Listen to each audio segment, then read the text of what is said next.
राध्या के मां बनने की खबर जैसे ही घर में पहुंची, पूरे माहौल में एक अलग ही हलचल फैल गई। सुबह की हल्की रोशनी खिड़कियों से अंदर आ रही थी और घर में पूजा की घंटियों की आवाज गूंज रही थी।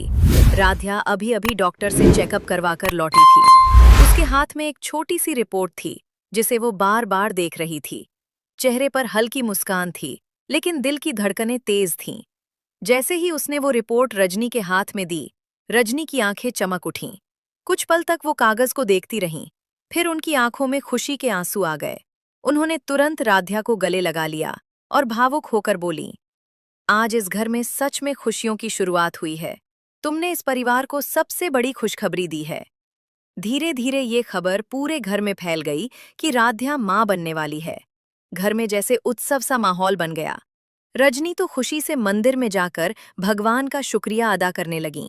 उन्होंने प्रसाद चढ़ाया और बार बार भगवान से प्रार्थना की कि राध्या और बच्चा दोनों स्वस्थ रहें। लेकिन जहां एक तरफ घर के कुछ लोगों के चेहरे पर मुस्कान थी, वहीं दूसरी तरफ इस खबर ने दो लोगों के दिलों में बेचैनी भर दी थी, दादी और निहारिका।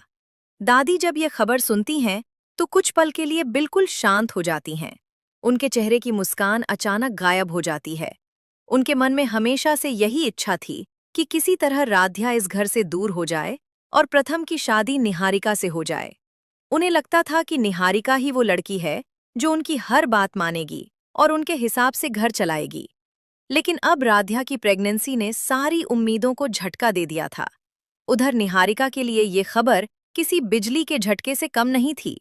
वो वर्षों से प्रथम को चाहती थी और हमेशा से खुद को इस घर की बहू मानती थी। उसे भरोसा था कि किसी न किसी दिन हालात ऐसे बनेंगे कि प्रथम और राध्या के बीच दूरी आ जाएगी और वो अपनी जगह बना लेगी। लेकिन अब जब राध्या मां बनने वाली, जैसे उसे लगा कि प्रथम घर लौटता है, जबकि वो पिता बनने वाला है, तो वो कुछ पल तक कुछ बोल ही नहीं पाता। उसके चेहरे पर कई भाव एक साथ दिखाई देते हैं। एक तरफ उसके मन में एक अनजानी खुशी थी, लेकिन दूसरी तरफ उसके दिल में निहारिका की यादें भी कहीं न कहीं जिंदा थीं। वो खुद समझ नहीं पा रहा था कि उसे क्या महसूस करना चाहिए। तभी रजनी उसके पास आती हैं और गंभीर आवाज में कहती हैं, प्रथम, अब तुम्हारी जिम्मेदारी और भी बढ़ गई है। राध्या को अब पहले से ज्यादा तुम्हारी जरूरत है। वो सिर्फ तुम्हारी पत्नी नहीं, तुम्हारे बच्चे की मां बनने वाली है। प्रथम चुपचाप उनकी बात सुनता है और धीरे से सिर हिला देता है। कुछ देर बाद वो राध्या के पास जाता है।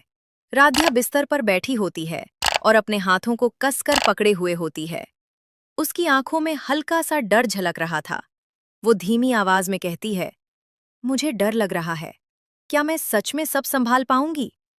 प्रथम उसके पास बैठ जाता है और हल्की मुस्कान के साथ कहता है, तुम अकेली नहीं हो, मैं तुम्हारे साथ हूं। लेकिन ये दृश्य दूर खड़ी निहारिका देख रही होती है। उसकी आंखों में जलन साफ दिखाई दे रही थी। उसके चेहरे पर गुस्से की लकीरें उभर आई थीं। उसी रात वो सीधे दादी के कमरे में पहुंचती है। निहारिका गुस्से में कहती है, अगर हमने अभी कुछ नहीं किया तो सब खत्म हो जाएगा। राध्या इस घर में हमेशा के लिए अपनी जगह बना लेगी। फिर मुझे और आपको कोई महत्व नहीं देगा। दादी गहरी सोच में डूब जाती हैं। कुछ देर बाद वो धीमी आवाज में कहती हैं, तुम सही कह रही हो। अगर हमें हालात बदलने हैं तो अभी कदम उठाना होगा। इसके बाद दोनों मिलकर एक नई चाल की योजना बनाने लगती हैं। ऐसी चाल जिससे राध्या की छवि पूरे परिवार के सामने खराब हो जाए और प्रथम का भरोसा भी उससे उठ जाए। दूसरी तरफ रजनी हर पल राध्या का ख्याल रख रही थीं। वो उसे समय पर खाना देतीं, दवाइयां देतीं और हमेशा उसे खुश रखने की कोशिश करतीं। रजनी को हमेशा से निहारिका पर भरोसा नहीं था। उन्हें लगता था कि निहारिका के मन में कुछ न कुछ गलत जरूर चल रहा है, इसलिए वो हर समय राध्या के आसपास ही रहतीं। लेकिन निहारिका भी चुप बैठने वालों में से नहीं थी। वो धीरे धीरे घर में ऐसा माहौल बनाने लगी कि हर छोटी बात का दोष राध्या पर आने लगे।